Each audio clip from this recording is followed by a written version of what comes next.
Hello and welcome to Big Deal. I'm Nisha Poddar. Now on Big Deal today, we will discuss the lead contamination in India, and the corporate world wakes up to its hazards and also weaves in solutions as part of their ESG agenda. Now remember that car batteries are the biggest consumers of lead, and recycling batteries is one of the big causes of lead contamination among some of the other sources of lead exposure in children.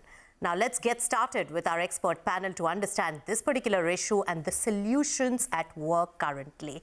Let me welcome on the show Richard Fuller, who's from Pure Earth, Gourineni, I beg your pardon, from Amara Raja, as well as we have Navin Prakash Sharma from Gravita, India. Welcome, gentlemen, to CNBC-TV18. Now, Richard, let me begin with you because Pure Earth has done a lot of study across the globe on the lead emission and even helped countries find solutions. What's the magnitude of lead contamination problem in India? The level is really extraordinary in India. And I think it's extraordinary for a couple of reasons. One is we thought we'd gotten rid of lead when we took it out of gasoline in 2000, but now we're finding it's here from car batteries, from contaminated spices, from cookware, and in paint as well. So it's like this thing has come back, but the impact, I think, is really extraordinary. And a recent study with CSIR and another study with UNICEF, we find that half of the children in India are currently lead poisoned with elevated blood lead levels. And that means they've got some level of brain damage to their frontal cortexes, which means they have reduced intelligence, and they also have reduced educational outcomes. It's an extraordinary impact. Right, that's a big one that you're really highlighting, Richard. When it comes to lead contamination in children, 50%, that's a huge number. Harsha, let me bring you into the discussion. As a battery manufacturer, what do you think can be done, and where does India stand at the moment in this respect? What is Amara Raja really doing? So Nisha, just to set the context, lead acid batteries are the most recycled products in the world. They're not only fully recyclable, almost 99% is recovered, but the recyclability is also progressively getting enhanced. Now, as manufacturers, we are making sure that we source our lead from certified eco-friendly smelters, and that we are continuing to up our own collections. Our targets are being set both internally, and recently the BWMR rules are also stating over the next few years how those collection targets will scale up. So we will need to ensure that the batteries are coming back to the manufacturer and going through organized channels for safe and effective recycling. Right, so effective recycling, and that has a large unorganized area. Let me take it to lead manufacturer then, Navin from Gravita. What do you think is being done at the moment, and how big is the unorganized sector where unsafe recycling of batteries is really taking place?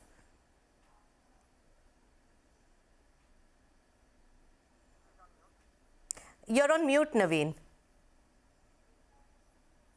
The battery which are collected from the post-consumer are not getting recycled through formal recyclers, while the battery which are coming from the institutional or industry, they are coming to formal recycling. So as of now, the estimate is that almost 50% recycling in the country is happening either in informal recycling or not with eco-friendly recycling, we can say. Right. So, Navin, what is the impact on the business if we have to take the cost of compliance to safety standards? And are there standards already put in place by our government? Yes. See, the compliance starts from the beginning, where as a consumer, we return our old battery to the dealer. So these dealers are placed at millions of places across the country, and these batteries are being drained there itself. So the acid is going to the our rivers or our nala or our landfill. So entire area is getting contaminated. So these battery, until unless these comes to the recycler or to the manufacturer, this problem will not get solved. To overcome this, Ministry of Environment and Forest has already framed certain regulations which were known as BMHR 2001. And of late, during the budget speech of our Honorable Finance Minister, it was mentioned that some of the areas of circular economy will be taken care where we'll integrate the informal sector, we'll put technology, we'll put system, we'll create public regulations and guidelines for such recycling. So under the same guidelines, there is one new area, a new regulation has come up on recent month in August 2022, known as Battery Waste Management Rule. Yes. And these rules have certain responsibility given to producers, recyclers, and refurbishers. So Right. we hope with the implementation of these rules, there will be control on such type of activities. Right. Harsha, what do you think about the battery waste management guidelines which have been put out by the government? I think they're a wonderful step in the right direction. And they're giving collection targets for manufacturers, recovery targets for recyclers. So definitely things are outlined well. I do feel that a few enabling policies need to be included as well in order to make sure that the full effectiveness of the BWMR rules come through.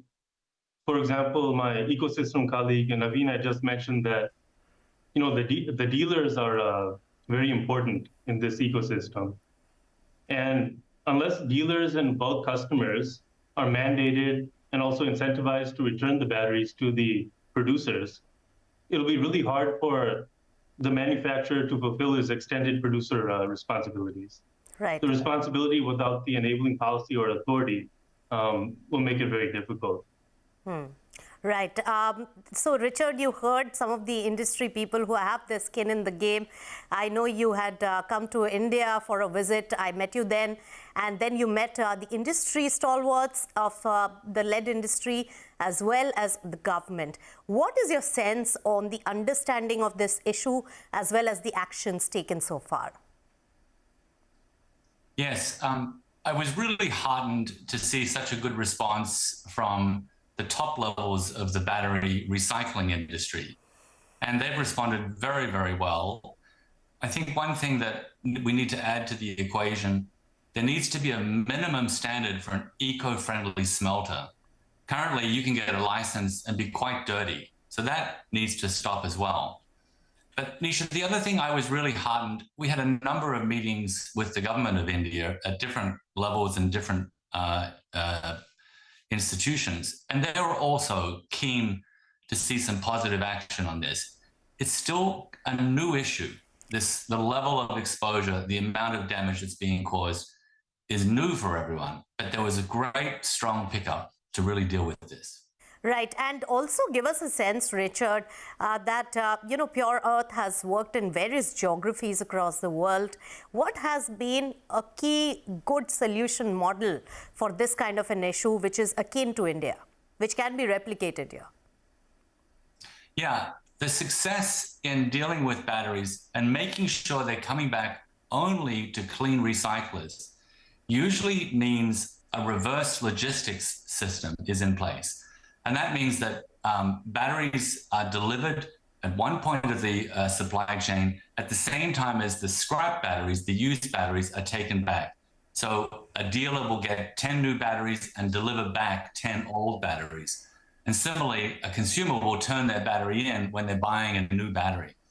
And that system needs to be in place all the way back up the supply chain with the right kinds of controls and measurements going on in order to ensure that the batteries don't leak out and go into these dirty facilities and backyard facilities. Right. So Lifeline is also funding who will pay and whether it really makes business economics when it comes to the recycling of battery at a much higher standards of safety, and that needs to be standardized as well. But there are a few more aspects that I will bring up. The ESG aspect, the sustainability aspect of lead industry. Who should take the responsibility and burden of safe recycling, and then who's going to fund the cost? We'll talk about all of that when we return on Big Deal right after this short break. Stay tuned.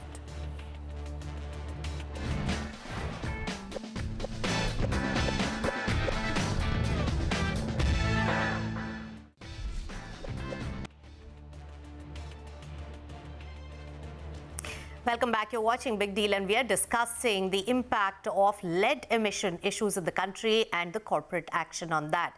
Now, we were discussing the issue as well as the gravity of the situation. Harsha, what do you have to say about the ESG side and the sustainability thrust by corporate India? And can lead emission problem be solved for, or at least funded, through this very aspect of the industry? Nisha, definitely as part of the various ESG criteria that have been discussed both in our industry and also at a national level, lead recycling plays a key role, especially in this industry, given that lead is recovered at that 98-99% rate. And new batteries can largely come off of this circular economy. The only issues here is, yes, we would have to invest heavily into a reverse logistics mechanism, and also the prices in India of what we call desi lead, which is the spot purchase of lead from the domestic market, usually is not equatable to the primary lead sources. That is something that needs to be sorted out, and that's also a cost to compliance. But that being said, as a producer, we're fully committed and capable to be able to increase our usage of recycled lead and ensure that recycled lead is being recycled through, once again, effective and safe means. Right. So, Navin, taking forward the point that Harsha has been mentioning now and re-emphasizing, now the division between the organized and unorganized recycling of lead is huge. Do you think the government has done something to incentivize organized players, or do you think that the tax system and the GST has really made it even more difficult? Isha, as of now, there is no specific incentive to the industry for recycling. As in developed nations, a consumer is charged for recycling. Here, consumer is paid for the scrap.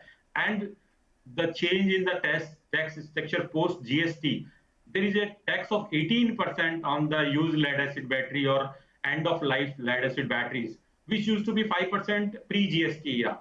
So this 18% is a big number, and this is a good incentive for informal sector, who do not have much cost of recycling. The infrastructure cost is very low. Unless either the cost of GST has been brought to zero or at very low level, 5%, or there is some other mechanism where is the GST has to be paid by the recycler himself, and then recycle can claim the GST. So it will help us to not going most batteries to the informal sector. So industry has also requested ministry to bring this particular scrap under reverse charge mechanism, where recycler pay the tax. So there is no fake billing, no informal sector to come in the picture. But challenge is this particular regulations of waste management comes under Ministry of Environment and Forest, taxation comes under Ministry of Environment, Ministry of Finance, while as a non-ferrous recycler, we fall under Ministry of Mines. So there is a interaction between various governments. Yes. So that is the one challenge which we are following up from our association side. All right. So building that consensus amongst different ministries is also a challenge that this industry faces to address the lead issue problem. Richard, what in your view is the biggest issue, and where can government take that big step? Yeah, I think we also need to remember that battery recycling, especially improper battery recycling, creates acute toxic hotspots that will poison hundreds, maybe 1,000 children around them. But there is a whole other area of lead exposures going on, mostly in the kitchen. And here we're seeing lead being added to turmeric because lead chromate is a yellow industrial pigment, and it makes it look better and more attractive for sale. And we're also finding lead in pottery and aluminium cookware, which itself also needs to be addressed. So the response from government at a regulatory level to deal with these things that are in everyone's houses, especially the poorest, that also needs to be put into the equation. All right, so there are several aspects, and what has been your finding when it comes to India in particular? How many sites And how have you cleaned up some of the sites? What has been the mechanism which has worked so far, Richard? Yeah, these toxic sites have been a focus for us, and we've identified several hundred of them just with a very small study in one state alone. So we think that there are many thousands of them across India. We've also gone in and done a couple of pilot cleanup projects just to show that it can be done inexpensively, and taken an old, abandoned, contaminated site and cleaned it up so that it's safe for the local communities. And we've done that in Bihar and Tamil Nadu and to some success. So that it is possible to go through and fix this particular side of the equation reasonably easily. Right. So, Harsha, while there are many other aspects, but the biggest emitter of lead and contamination has been the battery industry. Now, the electric vehicle segment is also growing, and that will also require lead battery as they use two types of batteries. What is the onus and the responsibility that the automobile makers can really take in this particular regard, especially because battery is just so critical for the automobile sector? When it comes to the automobile manufacturers, there's a little bit of there's a lack of clarity when we look at the BWMR rules. Automobile manufacturers would be considered bulk consumers, but it is the first application of the battery in that vehicle's lifetime. So there's no replacement coming up. A lot of the BWMR rules have replacement in mind. So I think some clarity needs to be brought out there. With EVs, like you said, Nisha, there's a battery system that is responsible for the traction of the vehicle. And there are lower voltage requirements also, which largely are being plugged by lead acid battery chemistry at the moment. So where lead acid is clearly there, I think the methods we've discussed will still be relevant. For the lithium battery packs, I know the BWMR rules have specified a longer start date, and there are collection targets that have been proposed, but it's a little too soon to say. I think as the market transforms, I think that clarity will come. Right. So there is a lack of clarity, and probably that is something that the government can really look into as policy. But standardization, how important is that, Navin, in this context? And what are the most important issues at hand in solving the lead emission issue? Nisha, basically, the formal recycling in India, over 1,500 recyclers are being given license to operate lead recycling. But more than 90% are not environment friendly because there is no standardization. So industry has already suggested that there should be some minimum capacity, some minimum plant and machinery infrastructure requirement, like minimum capacity of 20,000 ton lead production. All developed countries have very less number of recyclers. If you see Korea, where they recycle equal number of battery with the help of 10 to 12 recyclers, and we are here 1,500. So how can this model be commercially sustainable? It is suggested that with a capacity of 20,000, 25,000 tons per annum recycling capacity, we should have more than 30, 35 recyclers across the country, so that the ministry or the environment pollution control boards can also monitor them. Otherwise, they cannot monitor that big number. This is not only the industry for them to monitor. And when it comes to other batteries, so in this regulation, lithium-ion battery and other batteries are also considered. In BWMR, it was earlier only for lead-acid battery. Now all type of battery are being covered in this. So we hope the automobile sector, other batteries will also be part of this regulation. All right, the entire industry's action as well as concerted effort is required. Richard, your final thoughts for Pure Earth's plans, action plan for India for the eradication of this contamination, and what do you think is really going to work? And also, I must mention that a lot of private equity industry players have looked at waste management as an area of potential. Is the funding also flowing in this particular space as the awareness grows? Yeah, there is. It's a very early stages of dealing with this problem in India. Other countries where we're active are further along in looking at these problems and solving them. I think our role in this as we move forward, we're a technical agency, a nonprofit who has a great deal of technical skills in looking at all of these different exposures to lead and from many, many different countries. So we can bring that expertise to governments, to industry and the rest to help to navigate through as this issue gets more attention and more funding from different sources to be able to solve it. So we're very keen to assist in the communication strategies, in providing the technical resources to deal with managing these problems at a sustainable level. It's going to take several decades, but the benefit from doing this will be enormous for India. All right, a very, very important issue, and we are just about at a very nascent stage in first identifying this problem and then solving for it. A concerted effort and a lot of funding, as well as giving up some margin from the industry is also required, and an action plan by the government, as well as standardization of the safety norms by the government, as well as the Pollution Control Board, is also the need of the hour.